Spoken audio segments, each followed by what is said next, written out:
Initiating launch sequence in 3, 2, 1.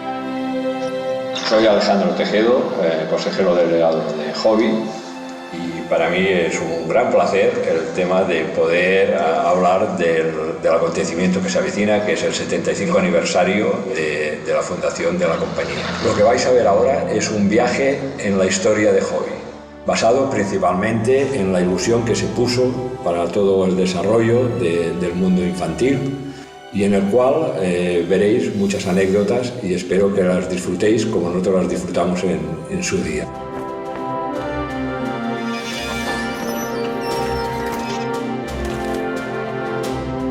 Trajectory curve takeoff imminent. Abandon Epsilon platform.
At the end of the Civil War, two young friends, José Salvador Villanueva and Vicente Tejedo Royo, from the Barcelona neighborhood Guinardó, joined forces for a very specific goal: to provide the best range of items for the promotion and development of child education.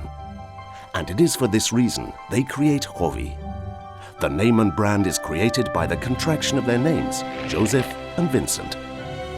The horseshoe is incorporated into the logo as a symbol of good luck. Our story begins in a small family-owned barn where the pair are trying to combine theoretical knowledge and ingenuity to create their first product, a pencil.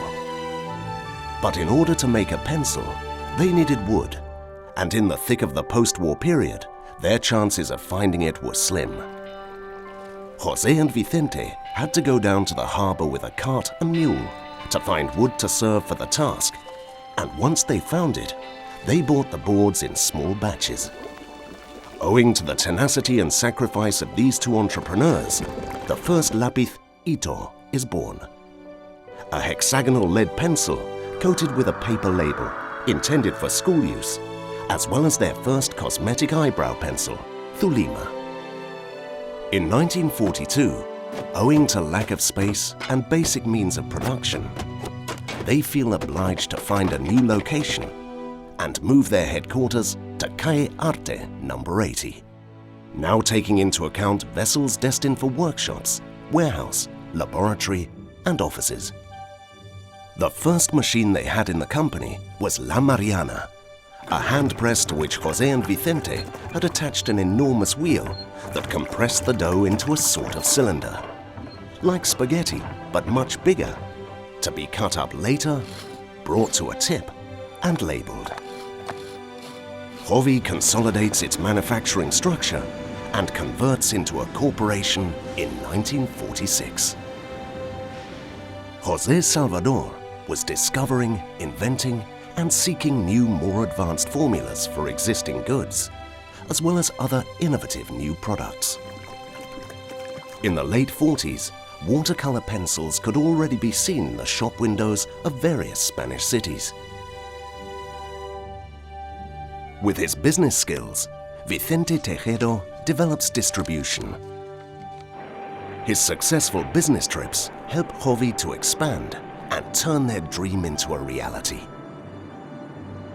In 1955, the Fibroplast pens and pen holders are launched onto the market.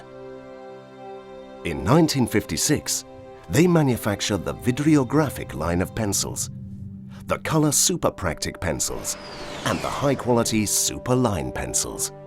Vicente Tejero and José Salvador understand that changing times demand a new business mentality. A change in attitude that is not so much a change in behavior, but more a new way of being.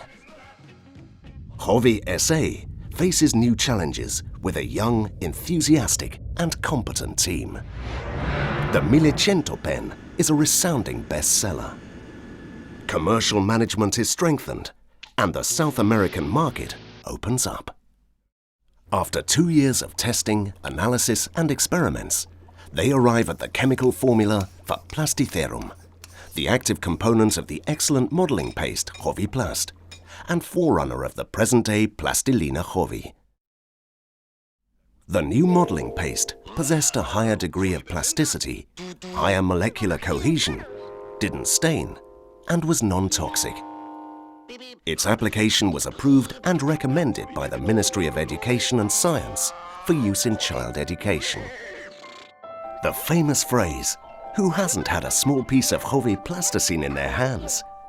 It is a reality, and Jovi plasticine becomes the most famous plasticine in the world.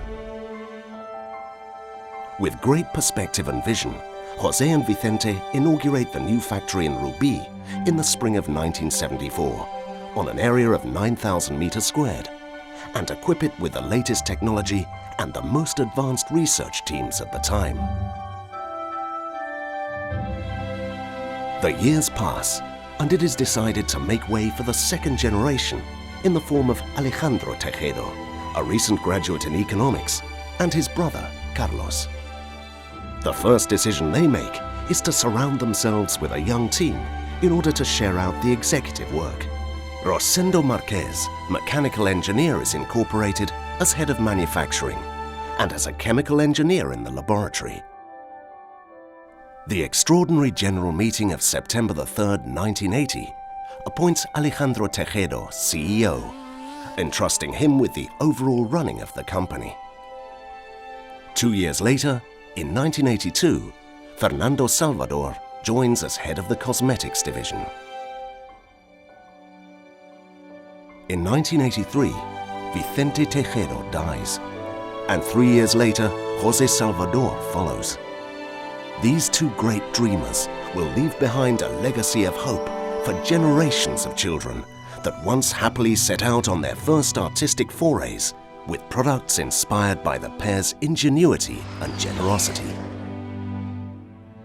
The chairman of the board of directors takes over from his father, Fernando Salvador. In 1991, the new commercial, administrative and logistics headquarters based in El Prat de Llobregat is unveiled, along with its automated management system, which has a capacity for over 5,500 pallets. Currently, Jovi has countless products on the market, effectively combining creativity, quality, and the latest technology. The most competitive being the plastic pencils, waxes, pastes such as plasticine, blandiver, and hardening clay, and paints such as watercolors, liquid tempera or finger paint, as well as the makeup and cosmetics section. Jovi is one of the world leaders in the sector, with a presence in 80 countries. It owes its success as much to its customers and shareholders as to its friends and suppliers, who have contributed over the years to the growth of the company. Together, we have made Jovi a young company with 75 years of history. The legendary formula for Jovi plasticine remains one of the most closely guarded secrets in the world. But some have it that Jose and Vicente came upon the idea when they accidentally spilled the contents of a pan they'd been using for an experiment and watched as it transformed into a simple curve that resembled a child's smile.